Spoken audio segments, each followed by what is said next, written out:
Primeira questão aqui.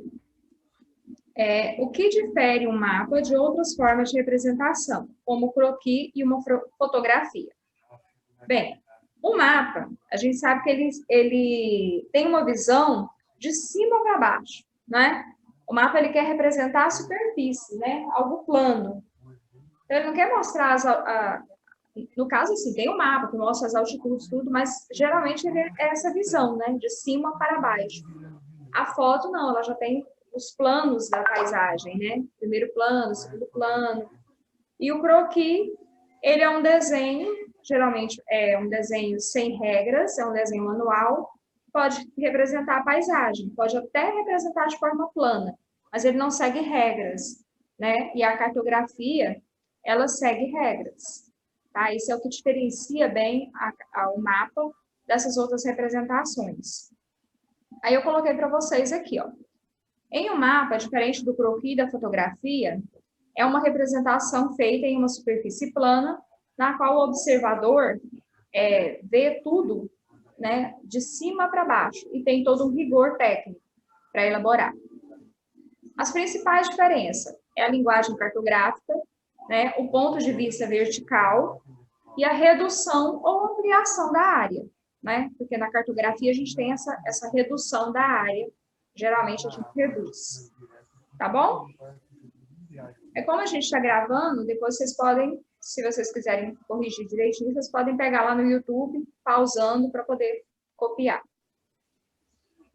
Quais são as relações fundamentais das regras visuais aplicadas no trabalho como representação gráfica?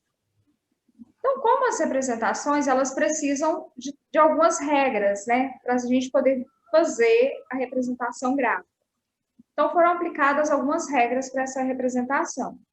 Então, a gente deve obedecer as diferenças, né, as diferenças de altitude, diferenças de elementos, eles devem ser representados de cores diferentes, de formas diferentes, né? As quantidades também devem ter uma proporção, né, colocada ali no mapa de formas que a gente entenda essa quantidade.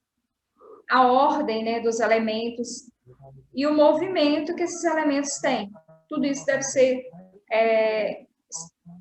estabelecido ali de uma forma bem rigorosa, tá bom? E isso tem lá no livro de vocês, tá bem fácil lá de encontrar essa resposta aqui. Observe novamente os planisférios apresentados nas páginas 76 e 77. Então, são esses planisférios aqui. O que é planisfério? É a representação do globo num plano, tá? O planisfério é nada mais do que a representação do globo, de toda a superfície terrestre, não é algo plano. São planisférios. Então, esses dois planisférios, eles têm uma temática, né? Qual que é a temática que ele tem, que eu quero que vocês me respondam nessa atividade? Você conseguiu responder, ô Juliano? Você, eu tive um pouquinho de dificuldade para achar a resposta dessa daí. Olha só. Bem em cima a gente tem o título, não é? O título está falando aqui para a gente, ó. Projeção cilíndrica. E já do outro está falando projeção projeção do Pacífico. Então, todos os dois, o tema central deles é a projeção, certo? Como eles foram elaborados. Então, a nossa resposta certa aqui, a temática, é a projeção utilizada na elaboração desses mapas. E até o terceiro mapa que está aqui embaixo, também a temática dele principal é a projeção. O centro principal aqui do tema do mapa é a projeção, certo? Como eles foram desenhados. Lembra das projeções cartográficas? Daqui a pouco a gente vai falar sobre elas de novo. Ok? Então, quais os aspectos estudados em geografia esses mapas se referem? Referem às projeções cartográficas. Parece um bicho de sete cabeças, mas é fácil. Depois que a gente faz, parece, nossa, que besteira, que coisa mais simples. Não é? Então, tá aí. Caraca, mano. Essa letra B eu bati a cabeça e quase que não dou conta dessa resposta dela. Mas você conseguiu pôr? Eu não pus isso aí não, viu? Pois é, mas era fácil, né? Era sobre as projeções cartográficas, tá bom? A cartografia tem isso, a gente olha assim, pensa, nossa, que coisa complicada, depois que você responde, assim, gente, que coisa mais boba, e eu preso nisso. Olha só, o que é legenda? Você está assistindo um filme estrangeiro, por exemplo, e você vai pedir para pôr o quê? A legenda. A legenda não vai dizer tudo o que o filme está falando? A legenda do mapa também é isso, né? Ela vai traduzir para a gente qual é a mensagem que esse mapa quer passar para nós, tá? Então, a legenda é um dos elementos fundamentais do mapa. Nela estão organizadas todas as informações que a gente precisa para ler esse mapa, tá bom? Aí tem uma segunda pergunta aqui, né? Por que ele é importante em um mapa? Por que a legenda é importante?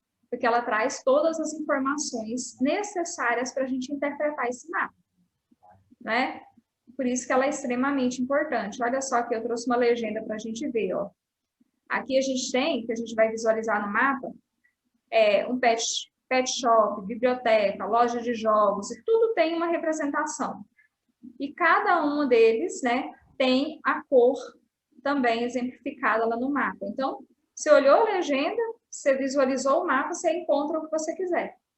Então, ela é fundamental para a gente interpretar o mapa. Certinho? Essa é a mais fácil, né? Até agora. Além da legenda, quais os outros componentes são fundamentais para a compreensão das informações contidas em um mapa? Então, além da legenda, a gente estudou que existem os elementos fundamentais do mapa, na nossa última aula, né? Você lembra quais são eles? Eu lembro que parece que tem a legenda, aí tem as rosas do vento, Isso, tem a escala isso. e não tá me vindo mais nenhum na cabeça, não. Então, olha só. Para mim que tem mais dois. Isso. É a escala, a fonte, quem As fez o coordenadas. mapa, tá? Oi? As coordenadas, eu acho. Isso, que é a orientação também, tá? Então, tem a escala, tem a fonte, orientação, título e as coordenadas que a Natália falou, que eu esqueci de pôr aqui, ó, só, até a professora esqueceu. O que são as coordenadas? É aqueles traçados, né, quadriculados no mapa, certo? Que nos orientam, tá bom? Obrigada, Natália. Olha aqui, ó. Aí aqui a gente tem mostrando, para a gente não esquecer mais. Inclusive, a gente tinha essa imagem lá na nossa atividade, né? Deixa eu só tirar esse link. Opa. Título, legenda, orientação, que é o norte aqui, que pode ser a rosa dos ventos, tá? A projeção, né, que são essas linhazinhas, a escala, né, que é o bicho de 7 cabeças da cartografia, tá ok? Então, esses são os elementos fundamentais do mapa, certinho?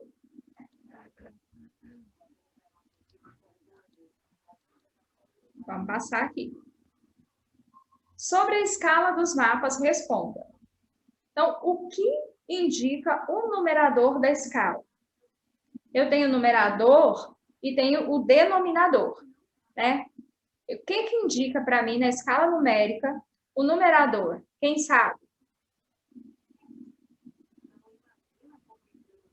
Não?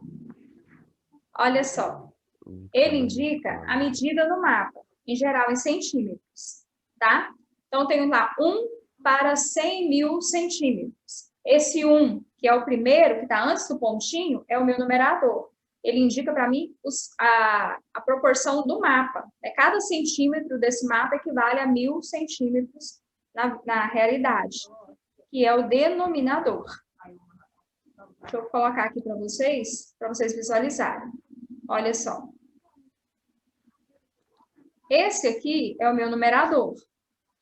Ele me indica o espaço no mapa, cada 1 centímetro desse mapa. E essa parte de cá, né, é o meu denominador, que indica a minha área real. Certo? Então, aqui eu tenho a área real, e aqui eu tenho cada centímetro do mapa. Então, o numerador indica os centímetros no mapa, e o denominador indica para mim a área real. Certo? Belezinha? Vamos passar.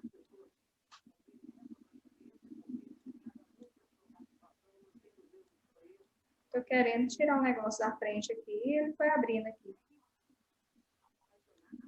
Olha só, por que a escala é importante em um mapa? A escala, ela indica para nós a proporção com que esse terreno foi reduzido ou ampliado. Geralmente a gente reduz, né? Então, aponte uma utilidade para a escala numérica e a escala gráfica. A gente tem dois tipos de escala que a gente aprendeu na nossa última aula, que é a escala numérica, que é essa que a gente acabou de ver, e a escala gráfica, que é aquela da reguinha. Então, eu quero saber uma utilidade delas. Primeiro, por que a escala é importante? A escala é importante para a compreensão das proporções da área representada no mapa. Então, se eu vejo a escala, eu sei lá que ela é 1 para 1 milhão. Eu sei que esse mapa foi reduzido, né? Essa quantidade de vezes. Cada 1 centímetro equivale o quê? A 1 milhão de centímetros. Então, olha só. A escala numérica representa a fração ou razão utilizada para reduzir a área. Então, ela é vista assim de uma forma de cálculo, né? A escala gráfica representa a informação da escala numérica de forma visual. Geralmente, a escala numérica ela é representada em centímetros. A escala gráfica ela já vem em quilômetros. Então, quando eu visualizo a escala gráfica, de imediato, eu já consigo visualizar e ter uma noção mais rápida dessa área, né? É muito mais fácil para mim através dessa escala. Olha aqui, ó, a escala gráfica. Cada distânciazinha aqui, ó, do 0 ao 3 é 3 quilômetros. Já na escala numérica, eu vou ter que fazer uma conversão aqui desses centímetros para quilômetros para eu ter uma noção de quilômetros, de distância, né? Então, a escala gráfica, a gente visualiza ela de uma forma mais rápida, mais imediata. Tá bom? Tranquilo? Qualquer coisa vocês podem perguntar, pode me parar aí. Vamos lá. De que maneira podemos classificar as projeções, né? Lembra lá da nossa questão lá que pediu para a gente olhar os planisférios, né? Estava falando sobre projeção. Projeção cartográfica é um dos elementos da cartografia que a gente utiliza para transformar o globo, algo que é esférico, em plano. Então, para a gente transformar esse globo em algo plano, a gente precisou, né? É necessário todo um estudo para que a gente não faça distorções nesse terreno. E para isso foram criadas as projeções cartográficas. Quais são elas? A cilíndrica, a cônica e a plana ou azimutal. Tá? Considerando a maneira como as projeções são elaboradas, ou seja, os tipos, métodos utilizados e os resultados produzidos, existem 3 principais tipos de projeções, que são essas que eu apresentei para vocês, tá? Então, aqui na cilíndrica, é como se eu pegasse um papel e envolvesse ele no globo, e a região dos polos, eu vou representar ela bem, aliás, dos polos não, do Equador, né, da linha do Equador. A cônica, eu já consigo representar as latitudes médias, tá? Que é essa parte mais superior aqui, vamos dizer assim, próximas aos Estados Unidos aqui. E a plana, que eu consigo representar bem os polos, certo? Que eu coloco, encaixo ali, como se estivesse encaixando para representar os polos. Tá bom? Parece complicado, mas não é. Complicado para quem vai fazer todo esse cálculo, né? Atividade 8. Essa aqui já está mais simples. A linguagem cartográfica é essencial à geografia, tá? Nesse âmbito, considere as afirmações a seguir. Vou perguntar para vocês, vocês me respondem se é verdadeiro ou falso. O mapa é uma reprodução idêntica da realidade? É, galera? Falso. Falso, não é? O mapa, ele não representa de forma idêntica, tanto é que a gente viu as projeções, né? Eles tentam minimizar as distorções, as falhas, mas ela não representa identicamente o território. Então, é falso. 2. Os elementos que compõem os mapas são, né? Escala, projeção cartográfica, símbolos, convenção e título. Verdadeiro ou falso?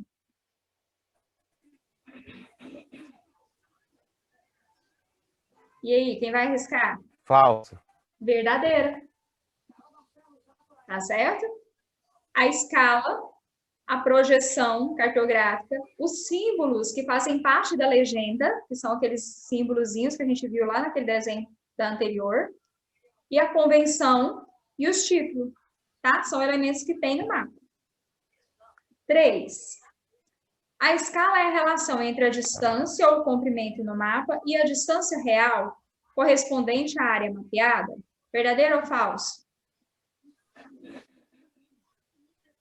Acho que é verdadeira. Verdadeira. Exatamente. Vocês são craque, ó. Então, considerando as 3 assertivas, pode-se afirmar correto. Qual que é a nossa resposta aqui? Letra A, B, C, D ou E? É. Apenas 2. É. Certinho?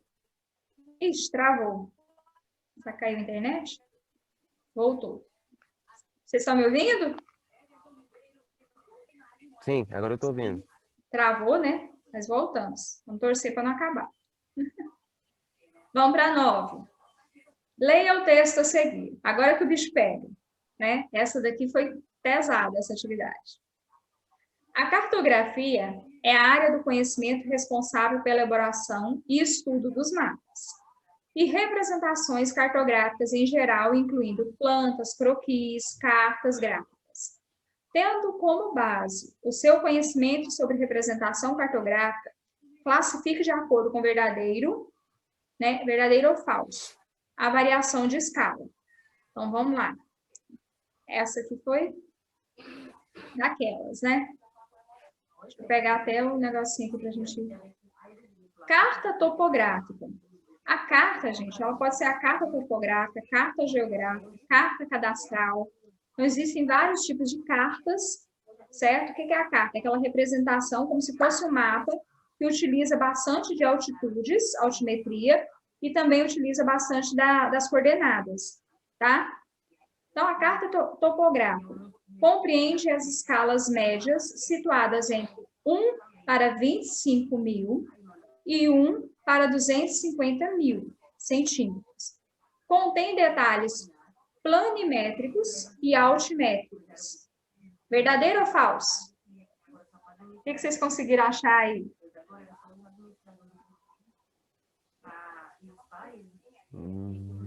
Olha só, a carta topográfica, ela é verdadeira, essa questão. Ela compreende essas médias, né, de 1 para 25 e para 250 mil. Ela usa esses detalhamentos de planimétricos, que é do plano, certo? As variações desse plano, de altitudes, de depressões. Ela usa esqueci o nome agora. Aquelas linhazinhas que vão mostrar as altitudes. Gente, como que eu esqueci? Fugiu da mente. Daqui a pouco volto. Próximo. Vamos para essa daqui. Plantas.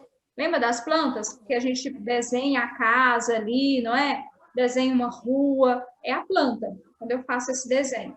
São empregadas para escalas pequenas, menores que 1 para 5 mil. Apresenta simbologia diferenciada para as representações planimétricas, exagera os objetos, ou seja, coloca eles grandes, e altimétricas, por meio de curvas de nível ou cores isométricas. Essa daqui, galera, é falsa, tá? A planta, ela representa áreas, ela usa escalas grandes, porque ela quer representar áreas menores, vamos dizer assim, então ela aumenta bastante, tá? Então, essa é falsa. E ela não usa a questão das curvas de níveis. É aqui o que eu queria falar aqui. Ó. Curva de níveis são aquelas linhazinhas que vai mostrar o tipo de altitude do relevo. Carta geográfica.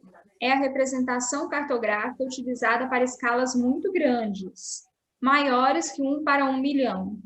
E é utilizada quando há exigência de um detalhamento bastante minucioso do terreno, como, por exemplo, redes de água e esgoto. Sim, tá? Essa é verdadeira. A carta geográfica é um dos instrumentos cartográficos utilizados para fazer esse detalhamento de área, ok? Carta cadastral. É bastante detalhada e precisa para grandes escalas, maiores que 1 para 5 mil, e auxilia a administração municipal na arrecadação. Essa aqui está errada justamente por essa questão da escala, tá? Porque, olha só, detalhado e preciso de grandes escalas. Vocês estão me ouvindo, galera? Vocês estão aí? A minha internet está oscilando, tem hora que trava. Então, essa aqui é falsa. Então, ficou verdadeiro, falso, verdadeiro e falso. Vou correr um pouquinho aqui, senão a internet vai cair de vez e não dá. Ok? Esse assunto dessa atividade, ele é bem complicado, bem difícil de entender. O que a gente precisa entender é a proporção da escala, certo? Aquela questão de quanto maior a área representada, a minha escala vai ser menor, certo? Quanto maior a área representada, a escala é menor. Quanto menor a área representada, a escala é maior. Então, é o inverso. Isso é algo que confunde bastante a gente para entender, tá? Então, é uma das coisas que a gente precisa colocar na cabeça. Quanto maior a área, menor a escala. Quanto menor a área, maior a escala, porque eu ampliei mais para enxergar mais. Certinho? Atividade 10. Para atingir o objetivo de ler e interpretar mapas, o leitor necessita de identificar e analisar os elementos de representação cartográfica. Entre esses, a escala cumpre um papel importante, visto que é a partir dela que se tem. Então, o que a gente analisa a partir da escala? A localização de um fenômeno na superfície terrestre? Verdadeiro? Não. Certo? A apresentação da superfície esférica num plano? Não, isso aqui convém a projeção. Os diferentes fusos horários do globo? Não, a escala não vai nos mostrar essas diferenças, mas vai ser as coordenadas que vai mostrar para a gente isso. A identificação dos diferentes hemisférios terrestres? Também não, tá? Está relacionado às coordenadas, às linhas imaginárias. Então, sobrou para a gente o quê? A letra E, que é o nível de detalhamento das informações representadas, tá? Então, a escala, ela vai nos mostrar o quê? O nível de detalhamento das informações. Ok? Atividade 11. Sobre cartografia, suas técnicas e aplicações, assinale o que for correto. A gente vai fazer uma somatória aqui do que é correto. O sensoriamento remoto permite o acesso a informações de sensores em satélites artificiais, que auxiliam no levantamento de dados sobre agricultura, recursos hídricos, ambientais e outros. Você acha que essa resposta é verdadeira ou falsa? Ela é verdadeira, certo, galera? O sensoriamento remoto permite o acesso a informações de sensores em satélites artificiais, tá? Que auxilia na monitorização, né, do território, na distribuição da agricultura, a auxiliar na visualização dos recursos hídricos, tá bom? 2. A escala tem a função de representar em um mapa alguma medida real? A escala tem a função de representar em um mapa alguma medida real. Quanto maior a escala, menor a área representada. Que a gente acabou de falar. Quanto maior a escala, menor a área representada, não é? Então, essa 2 também está verdadeira. Complicado, né? As curvas de nível têm a função de mostrar diferentes altitudes em um mapa. Curva de nível, galera, são linhas que a gente vai desenhando no mapa, assim, e a gente vai tendo a dimensão de que a área vai aumentando ou diminuindo. Dependendo da forma que você visualiza essas curvas de nível, você percebe se a área ela tem uma depressão ou tem uma altitude. É muito louco, muito, muito bonito essa visualização das curvas de níveis, tá? Então, as curvas de nível têm a função de mostrar diferentes altitudes em um mapa. Os intervalos entre essas linhas devem ser equidistantes. Certinho, tá bom? Existem diferentes tipos de representação de projeções cartográficas. Lembra das projeções cartográficas? Ela é a cilíndrica, a plânica e a azimutal, né? Então, são só essas 3. E aqui ele está me dando outras, que é a de Mercator, Peters. Na verdade, Mercator e Peters usou, né, a projeção o quê? Cônica. Então, essa aqui é falsa. 16.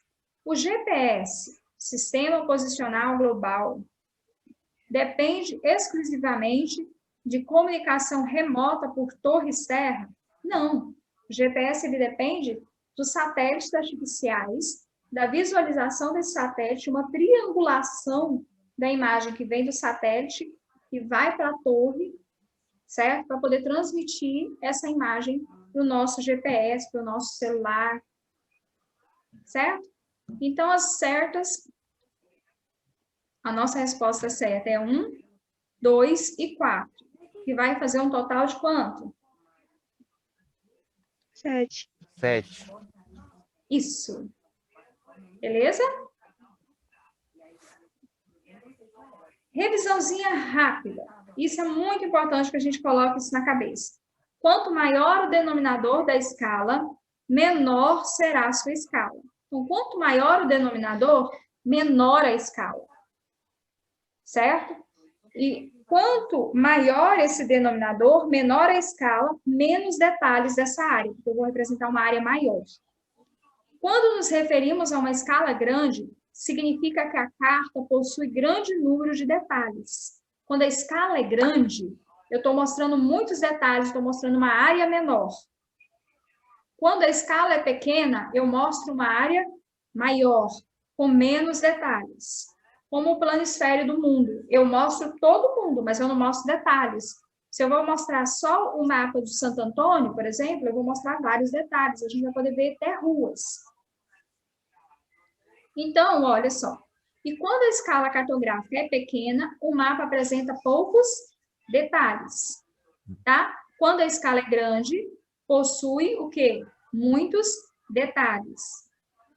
Muito doido esse negócio, né? E aqui eu trouxe novamente para a gente ver, ó, escala grande, nível de detalhe grande, certo? A quantidade do terreno reduzido. Escala pequena, nível de detalhes reduzido e o terreno eu tenho uma grande proporção, tá? Então, galerinha, o que nós tínhamos para hoje era essa aí, sobre as nossas correções, aula de geografia. Olha só. Atividade 1. Observe a charge a seguir. Essa charge, sempre que você vai falar sobre impactos ambientais, você sempre acha ela ali no YouTube, rapidinho, que ela te vem logo à mão, né? Que é uma caveira, vocês perceberam isso? Tem uma caveirinha desenhada ali na floresta, não é? Uma caveirinha, ou seja, a floresta está morrendo e sendo retirada dali. Eu acho ela bem interessante. Olha só. Uma causa e uma consequência da ação antrópica ilustrada na charge acima está corretamente expressa em letra A. Intensificação da política agroindustrial e diminuição das fontes de energia limpa. Não está retratando e falando nada sobre questão de fontes de energia limpa. né? Não é o que está sendo retratado na charge, então não é a letra A. Aumento da demanda por recursos, ampliação da poluição atmosférica. Ela mostra que a gente está retirando ali, mas não está mostrando essa demanda por recursos, né? E nem está exemplificando ali a poluição atmosférica. Apesar que a retirada das árvores vai prejudicar, né, na purificação do ar, mas não é o que está sendo representado. C. Expansão da fronteira agrícola. Sabe o que é fronteira agrícola, galera? As fronteiras agrícolas é quando as pastagens, a agricultura, ela vai se expandindo para territórios que ainda não são explorados, que não houve desmatamento ainda. Como, por exemplo, a fronteira agrícola da Amazônia. A floresta amazônica, né, é uma área de reserva ambiental. Então, quando essa fronteira vai avançando, né, vai saindo do centro-oeste, do nordeste, avançando dentro da Amazônia, a gente fala que está expandindo a fronteira agrícola, certo? E exposição dos solos aos agentes intempéricos. Quando eu retiro a mata, eu estou expondo esse solo, certo? A ação da chuva, do vento, a um processo erosivo, ok? Então, aqui eu acho que a gente já encontrou. Vocês acham que deve ser essa C aqui? Ou será que a gente está falando sobre reordenamento rural urbano do Brasil? Agravamento do aquecimento global? Não, tá? Deixa eu tentar tirar esse negócio aqui que está me perturbando. Pronto. Contenção de produção manufatureira e enfraquecimento da matriz energética? Também não. Então, a nossa resposta certa é a letra C, tá? Que é a expansão das fronteiras agrícolas. É o principal tema mostrado aqui nessa charge, tá? E a exposição dos solos aos agentes intempéricos. Você sabe o que é intemperismo? Lembra disso aí? Hã? Eita, vocês estão caladinhos, hein? Não me recordo. Não recorda? O intemperismo é toda a ação da natureza sobre a superfície terrestre. O intemperismo é o desgaste do terreno. Ele pode ser feito pelo vento, pela água das chuvas, certo? Por agentes microscópicos, como as bactérias, esses bichinhos minúsculos, né? Eles vão corroendo o território, tá? Igual, por exemplo, uma rocha. Ao longo dos anos, o vento vai batendo, a chuva vai batendo, e ela vai mudando a sua forma. Isso são agentes intempéricos, tá bom? Bora lá. Ok. Observe a charge a seguir. Então, o que a gente tem aqui na charge? Uma construção civil, certo? Os pessoal aqui, os engenheiros, os trabalhadores, estão olhando a obra, né? Admirando, parece que estão todos satisfeitos. E lá embaixo a gente tem uma charge mostrando os entulhos sendo jogados em um terreno. Só que a gente percebe que a gente tem árvores ali nesse terreno, né? E as pessoas estão olhando e dizendo, é a destruição, você viu? Né? Ou seja, está construindo, mas eu preciso jogar esse entulho, o lixo dessa construção, dessa evolução. É como a gente viu no vídeo, né? Está evoluindo, mas está produzindo o quê? O lixo dessa produção. Então, aqui na nossa questão, o que ele quer saber? A questão colocada em debate pela charge. O que é essa questão? É o desenvolvimento que não pode ser alcançado com a presença de áreas verdes? É isso? Não, tá? A falta de materiais de produção individual, de proteção individual às pessoas próximas às caçambas? Também não, né? Quem está precisando de proteção aqui é a natureza, não as pessoas, no caso. O caráter efêmero das construções civis que um dia serão destruídas, vai passar, é muito passageiro, as construções civis? Não. Não. Né? É algo que permanece por longos anos.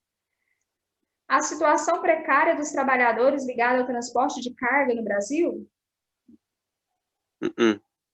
Então, a nossa letra é o descarte irregular de lixo e os impactos ambientais e sociais. Galera, um dos grandes problemas do crescimento urbano, da evolução das tecnologias é a questão do lixo. Cada dia mais a gente produz mais lixo, né? O que ficou retratado muito ali no desenho, né? A questão do lixo, né? Tudo que a gente produz acaba virando lixo. Estou trabalhando com os meninos do 7º ano sobre obsolescência programada. O que é isso, pessoal? É quando você programa que um produto vai durar tanto tempo. Para quê? Para você logo comprar outro. E o que esse produto vai virar? Lixo. Certo? E olha só a sociedade que a gente está hoje, né? É a sociedade capitalista. Vamos para a questão 3, né? Se considerarmos que existe uma relação direta entre a crise ambiental que o planeta enfrenta atualmente e a lógica da acumulação capitalista, ou seja, o que faz com que a gente consuma muito, que a gente compre muito? Esse sistema capitalista, né? Que vende para nós todos os dias na televisão, televisiona muitos e muitos produtos e tudo aquilo que a gente compra acaba obsoleto muito rápido, né? Logo tem outro melhor e a gente quer comprar. Então, a crise ambiental, aqui, ele está falando que ela está ligada a essa lógica capitalista. Né? Por quê? Porque a gente precisa tirar de onde que a gente tira praticamente toda a matéria-prima? Do meio ambiente.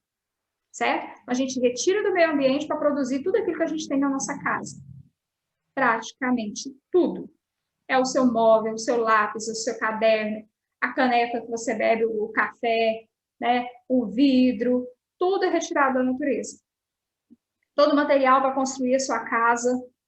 Então, a gente, quanto mais consumimos, mais exploramos.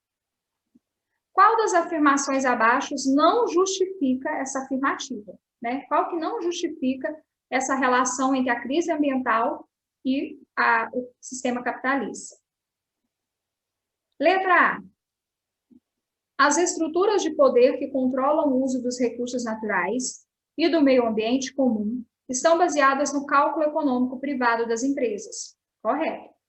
E este cálculo não considera as condições globais do meio ambiente, mas apenas os elementos mercantis?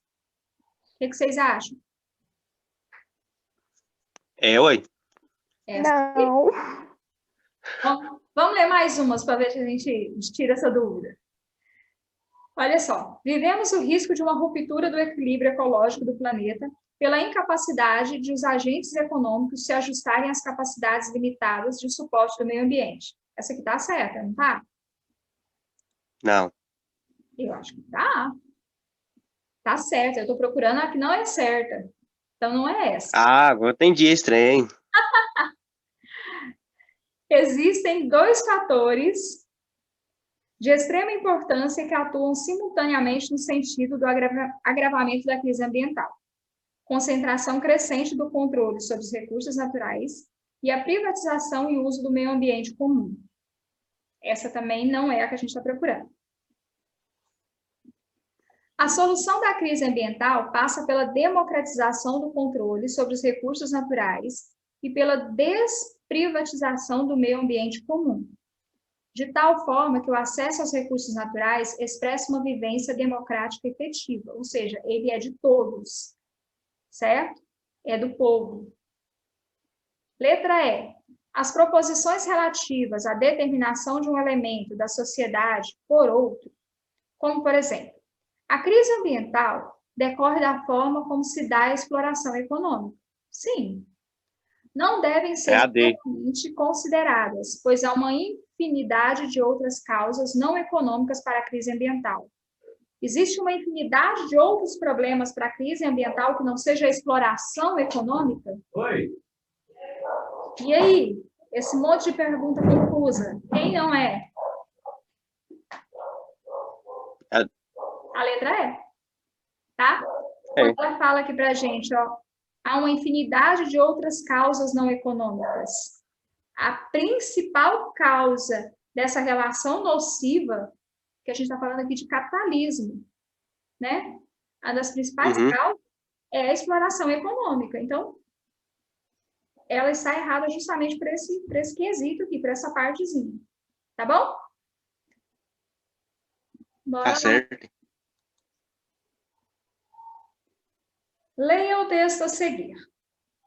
Se, por um lado, o ser humano, como animal, é parte integrante da natureza e necessita dela para continuar sobrevivendo, por outro, como ser social, cada dia mais sofistica os mecanismos de extrair da natureza recursos, que, ao serem aproveitados, podem alterar o modo profundo e funcionalidade harmônica dos ambientes naturais. À medida que o homem amplia suas tecnologias, ele prejudica mais e mais o meio ambiente. A relação entre a sociedade e a natureza vem sofrendo profundas mudanças em razão do conhecimento técnico. Ou seja, quanto mais o homem adquire conhecimento técnico, mais ele tem prejudicado o meio ambiente. A partir da leitura do texto, identifica a possível consequência do avanço da técnica sobre o meio natural. Então, vamos observar aqui, né? Quais são os principais prejuízos que a natureza tem com o avanço das tecnologias?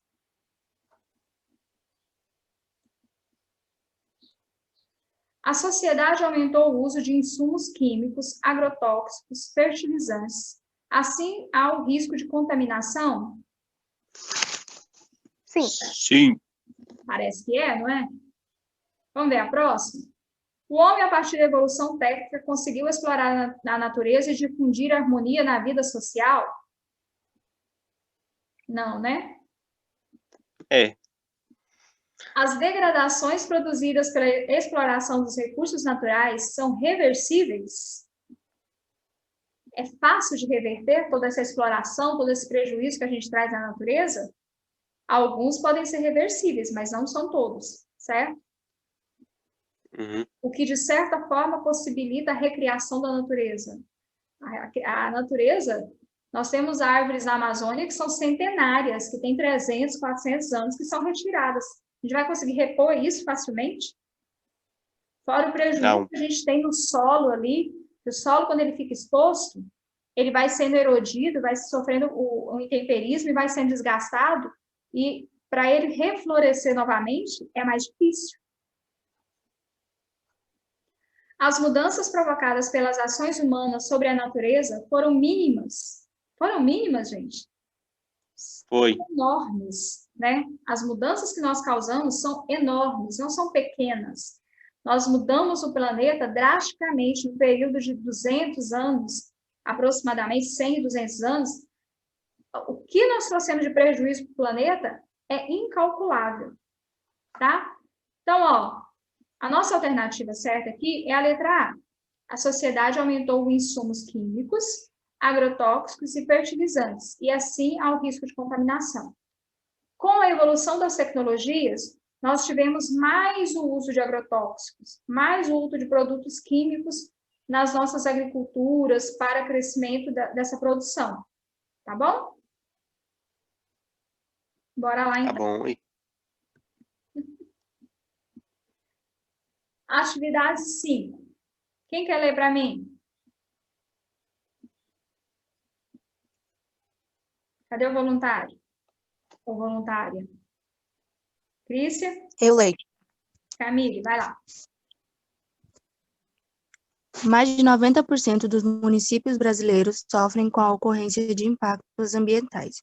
De acordo com a pesquisa de informações municipais de 2008, divulgada nesta sexta-feira, 12, pelo Instituto Brasileiro de Geografia e Estatística, IBGE, a ocorrência de impactos que afetaram as condições de vida da população foi registrada em 829 dos 5.564 municípios, o que equivale a 14,9%.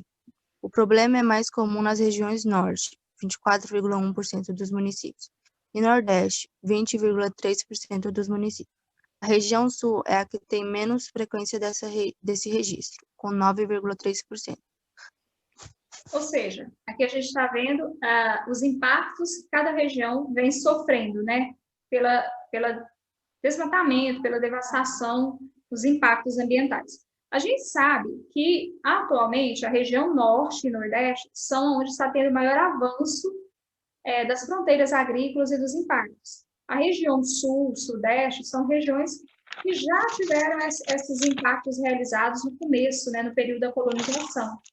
Então, atualmente, onde nós temos essa maior devastação, está justamente na região norte e nordeste. Por quê? Porque são regiões que estão sendo exploradas mais atualmente, tá? Então, os impactos das outras já aconteceram. Então, vamos lá, vamos saber o que eles estão pedindo para a gente. As cidades também sofrem com os problemas ambientais. Entre esses problemas, aquele que possui caráter essencialmente antrópico, ou seja, é realizado especificamente pela ação humana. Qual desses fatores que a gente tem aqui, ó? Inversão térmica, ilha de calor, aquecimento global, má drenagem do solo e efeito estufa. Qual desses efeitos é causado especificamente pela ação do homem? Conta para mim. Aquecimento global. Você acha que é o aquecimento global? Oi. O aquecimento global, ou efeito estufa, ele é um fenômeno natural. Ele é intensificado pela ação humana, mas ele é um fenômeno que acontece na natureza. Certo? Então, não é essa. Quem mais? Não é? Não. São as ilhas de calor? Ilhas de calor. Isso, galera. Ilhas de calor. Por quê? Porque as ilhas de calor, elas só acontecem porque há as edificações. Certo? Inversão térmica é um fenômeno natural. Ele é intensificado pelo homem. O aquecimento global também é intensificado pelo homem. Má drenagem do solo acontece também naturalmente. Efeito estufa também é o efeito normal, natural. Então, o que nos resta? Ilhas de calor. Tá bom? Que só acontece por causa do homem que está ali, que construiu muitos prédios e está impedindo a circulação do ar naquela região. Ok? Ok. Atividade 6. Olha que linda essa hidrelétrica aqui do lado. As hidrelétricas são um exemplo de intervenção do homem sobre a natureza. Né? Para a gente construir uma barragem dessa, foi inundada uma área. Né? E simplesmente chegou num rio e construiu aquilo ali. Eles inundaram, fizeram um grande poço, vamos assim dizer, né? Um grande lago. Então, há inundação de uma área. E quando há essa inundação, galera, geralmente muitas árvores ficam submersas. Tá? Então, vamos lá sobre a nossa pergunta aqui, ó. Vou voltar desde o começo. As hidrelétricas são um exemplo de intervenção do homem sobre a natureza. Uma consequência ambiental da construção das barragens para a produção de energia é a emissão de CO2 na atmosfera a partir das áreas florestais inundadas? Será que é a letra A? Sim. Nessa você acertou, Danilo. Quando as áreas... Aê! Quando as áreas são inundadas, as árvores começam a sofrer um processo de decomposição. E nesse processo de decomposição, ela começa a emitir gases que são poluentes, tá? Que é, no caso, o CO2. Que começa, então, a afetar na nossa atmosfera. Tá bom? Intensificando o efeito estufa. Belezinha? Beleza. Agora você ficou feliz, né? Demais. Quem vai ler esse aqui agora para mim? Questão 7.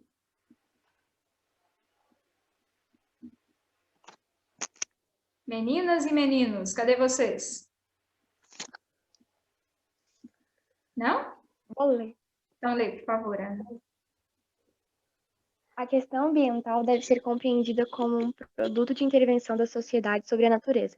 Diz respeito não apenas a problemas relacionados à natureza, mas às problemáticas decorrentes da ação social. E no espaço. Problemática ambiental urbana. Ah, tá, é isso mesmo. Pode partir aqui para a pergunta já, né? A partir do excerto acima, pode-se concluir corretamente que os problemas ambientais globais residem. Então, ele diz que os problemas ambientais não estão necessariamente na intervenção da sociedade sobre a natureza, mas decorrente das ações, né, que essa sociedade realiza. Então, letra A. Obrigada, viu, Ana? Letra A. Na forma como o homem em sociedade apropria-se da natureza. B. Nas relações de consumo e não nas relações de produção. Né, essas questões dos impactos, está relacionado com o consumo e não com a relação de produção? C. Principalmente na forma de exploração dos recursos naturais não renováveis? D, apenas nas relações de produção, porque essas não têm vínculo com o consumo? Todo vínculo possível, né? Qual que é a nossa alternativa aí, galera? Conta para mim. Eu acho que é letra A. Letra A? Certinho. Então, assim, a nossa problemática, né, com as questões ambientais globais residem na forma como o homem, em sociedade, se apropria da natureza. Como que o homem está se apropriando da natureza? Lembra do vídeo? Né? De forma predatória, sem pensar nas consequências. Esse homem está se apropriando dessa natureza inconsequentemente. Então, esse é o grande problema, o grande foco central das questões. Ok? Questões discursivas. Atividade 7. Defina o que é desequilíbrio ecológico. Desequilíbrio, a palavra já diz que é algo que não está em harmonia, né? Desequilibrei. Se eu perder o equilíbrio, eu vou cair, né? Então, o equilíbrio é algo que mantém a lógica, o funcionamento. Então, o que eu coloquei aqui para vocês? O desequilíbrio ecológico ocorre quando algum elemento, animal ou vegetal, de um ecossistema é reduzido em quantidade, adicionado ou subtraído. Essa mudança pode originar reações em cadeia e repercutir diretamente no funcionamento do ecossistema. Então, quando você retira algo em excesso ou coloca algo que não é pertencente àquele lugar, você causa esse desequilíbrio, certo? Então, desequilíbrio ambiental é toda a alteração provocada na natureza de forma negativa, tá? Que age de forma negativa. Vou passar rapidinho, essas questões são fáceis, porque o nosso tempo já foi. Com base na imagem que a gente tem aqui, ó, o ego e o eco, né? As relações do homem com a natureza. Essa teoria do ego foi criada para esse cara aqui, ó, Satish. Ele vive em Butão, certo? Na Índia, e ele elaborou essa teoria mística, né? Que o homem tem que ter uma relação harmoniosa com o meio ambiente. Por quê? Porque todos somos seres vivos e precisamos nos relacionar harmoniosamente, tá? Então, eu pedi para vocês fazerem uma diferença entre a relação ego e a relação eco. Então, é muito pessoal, é uma forma como que vocês interpretam essa relação. O ego é o homem no centro, como o vídeo mostrou, e a relação ego é justamente essa relação de harmonia, né, em que todos os seres têm um lugar e precisam ser respeitados. Beleza? Se vocês quiserem, depois eu envio o slide para vocês, ao invés do vídeo, eu posso enviar o slide. O que vocês acham melhor? Pode ser o slide, eu prefiro, na minha opinião. Melhor do que o vídeo, né? Eu vou disponibilizar lá, então. Então, vamos lá, atividade 9. Leia as informações a seguir. O advento da Revolução Industrial deixou para trás o modo de produção agrícola, manual, utilizando máquinas no auxílio das ações humanas e ampliando dessa forma a produção de mercados. A Revolução Industrial é o marco do início das questões ambientais. Explique com suas palavras o porquê disso. A Revolução Industrial, galera, marcou o início de uma exploração em massa do meio ambiente. A partir daí, eu precisei de mais e mais matéria-prima. E começou, então, a intensificar a exploração, a retirada e a emissão de poluentes na atmosfera. Certinho? Certo. Atividade 10. A transformação que o ser humano imprimiu à natureza, com o uso de máquinas, com a necessidade cada vez maior de matérias-primas, fez surgir uma nova relação homem-natureza, na qual o ser humano domina e explora os ambientes naturais, principalmente em decorrência do consumismo. Então, a transformação, né, que o ser humano imprimiu na natureza com a inserção das máquinas e com a necessidade de extrair cada vez mais matéria-prima, né, qual que é essa relação? É uma relação de degradação desse meio ambiente, que foi crescendo desenfreadamente a partir do século XIX e XX. Com as consequências evidentes no século XXI, de exemplos de degradação ambiental. Então, é uma resposta pessoal. Mas o que a gente pode falar de degradação ambiental? Poluição atmosférica, né? Inversão térmica, chuvas ácidas. O que mais, galera?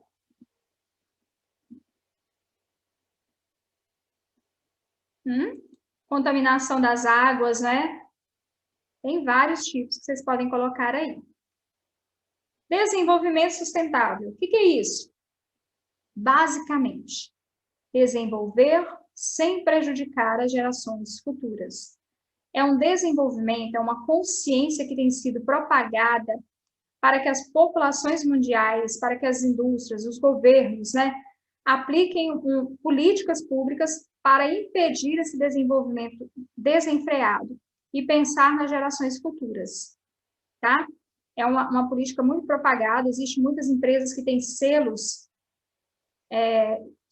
verdes, que são selos que mostram todo o processo produtivo daquele produto, que indica que, por exemplo, a árvore que construiu determinado móvel, ela foi de reflorestamento, ela teve um processo produtivo que não teve contaminação, que não teve emissão de poluentes. Então, tem todos esses selos, que são selos verdes, que são nas embalagens, que mostram que aquele produto contaminou de forma...